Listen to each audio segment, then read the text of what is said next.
on, we are going to talk about how I find events, because for the past few videos, you all have seen my setups at different events, and then you all have also seen videos of me explaining to you how you can set up for events, what you need to have ahead of time, a whole bunch of stuff.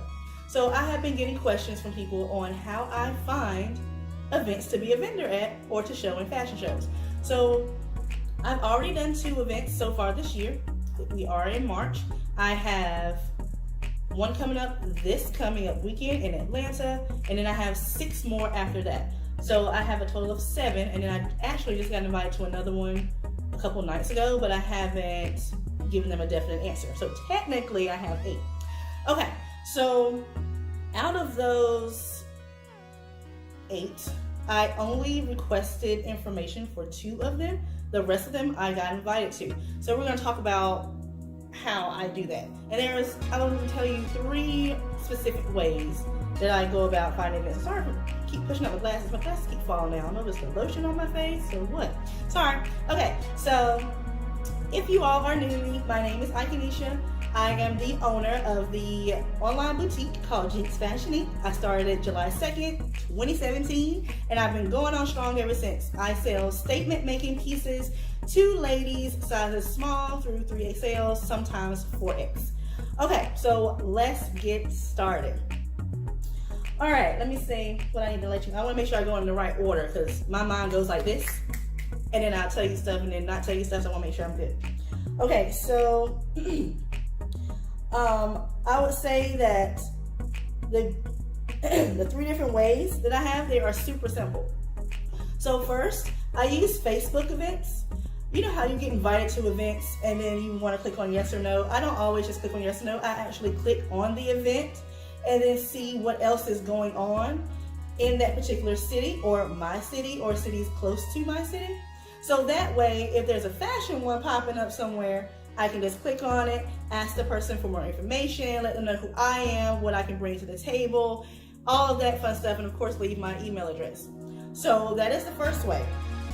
And I will also suggest, like when you look through them, you can also search through cities. You can search for types of events on Facebook events. So I would do all of that if I were you.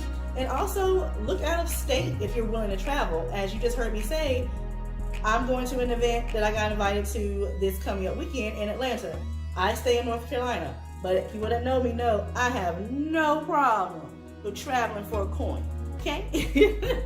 No problem, especially for exposure down in Atlanta, because we all know Atlanta is technically the Black Hollywood. So your girl is going. I have 3 more events after that one in Atlanta, so I'm going. Okay, so also make sure you look at events that are similar to what you sell, or events where your ideal customer is going to be. So even though it's not like a fashion event, let's say it's a hair show. Your customers, if you're a boutique owner, your customers most likely want to keep their hair did or their nails did. They want to look fresh with the cute outfits. So go to an event that's similar to what you sell or similar to what you have sold or where you think your ideal customer is going to be. And you should already know who your ideal customer is if you've already found your audience and done your branding the correct way. If not, I have videos for that as well. All right, so another example I would say is that I have also set up at women's luncheons and women's conferences. Right? So that's common sense, of course. I like to dress business women as well because I have some statement making pieces that I know business women will like. They want to go to the office sometime and look cute and not look boring and having basic looking pieces. So I like to go to those events as well. Plus I like to network. So I could just, network with someone who is a stylist or who's a blogger or whatever the case may be. And they will in turn refer me to other people. Now, next, other than Facebook events, of course, I look at events on Eventbrite. Everyone should already know this. Eventbrite is super helpful because a lot of people don't post their events on Facebook. a lot of people post their events on Eventbrite. So I use Eventbrite the exact same way that I use Facebook events. So I search for events in my area, I search for fashion events, I search for events in different cities, different states, all dealing with fashion, dealing with business women, dealing with hair shows, all things of that nature that are close to where I know my client or customer is going to be in attendance. Now, the last thing that I do, like I was just mentioning before, I network. I do a ton of networking, and being that I am super close with quite a few photographers and videographers, they will tag me and stuff on Facebook, or they will let me know about events on Eventbrite that they think I should be in attendance for. I also get my friends and family to tag me in events on Facebook if they think that it would be a good fit for me.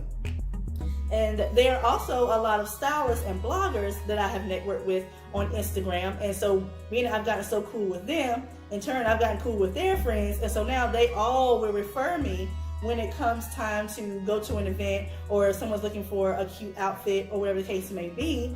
They always remember Ikenisha or Jinx Fashionique. So you all need to network, get into Facebook groups, get with your neighborhood photographers, get with people who are going to help you and people that are doing better than you are, because their network is most likely bigger than yours is. So I have 4 good photographer friends, 2 of them are videographers, and then I have 3 good blogger friends, and they will recommend me like it's nobody's business. Like, you would think I'm the only boutique that they know. Which is amazing, because that means I have done my job correctly in networking with them. So Facebook events, Eventbrite, networking. Those are the ways that I find events, and those are the ways that events come to me. Now, when you find an event or get contacted about participating in an event, you need to be sure to find out what the fees are, so you can make sure that you can afford to go, for one, and that you can also budget appropriately. Be prepared though, because a lot of times the bigger the event, the bigger the vendor fee.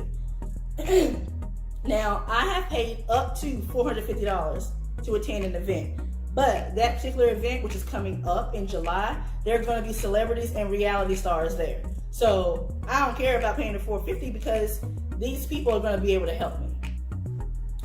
Now, I have actually paid, there's one event, I paid literally $25 to be a vendor. I made $500 at that event. So you can't really tell how much you'll make based off the vendor fee, but you need to figure out if that particular vendor fee is good for your budget and if that event is going to benefit you in the end. I also try to book 1 or 2 events a month. I've been doing good with that so far. That was my goal for the whole year, was to do 1 or 2 each month. I didn't do any January and February, but I did book some. So from March all the way into September, I have 1 or 2 each month, which is great. But I want to also make sure you all know, don't feel obligated to say yes to somebody's event just because they asked you. If it doesn't fit in your budget, if the event isn't what you are looking for, if you know that event is not going to have your ideal customer there, don't go. You don't need to go. You don't have to go. Just say, no, thank you. I have to pass at this time. Let me know if you have any other events. That's it. Also, try to reach out through email or get all the information that you can get sent to your email so you can keep up with it, instead of getting sent to your Facebook inbox or your Instagram inbox, because sometimes, you can't really organize that. Keep everything in your email. Get contracts if you need to. Make sure that the people who are doing the event are very organized, so that way you can be organized. Because if people are not organizing their event in an organized fashion, that means their event is probably going to be a hot mess. So we don't want to be, connected to somebody who does hot mess events, right? So I want you all to be sure to watch my other videos that I have around setting up for an event, getting your checklist together, what you need for an event, and also how to find your ideal customer, so that way you all know who you're looking for when you're looking at events, okay? So if you're on YouTube watching this, be sure to subscribe to my channel. Make sure you turn on the notification bell if you like this video. I also have a channel on Instagram where you all can watch more short videos and things of that nature. So thank you guys. Be sure to hit that like button. Bye.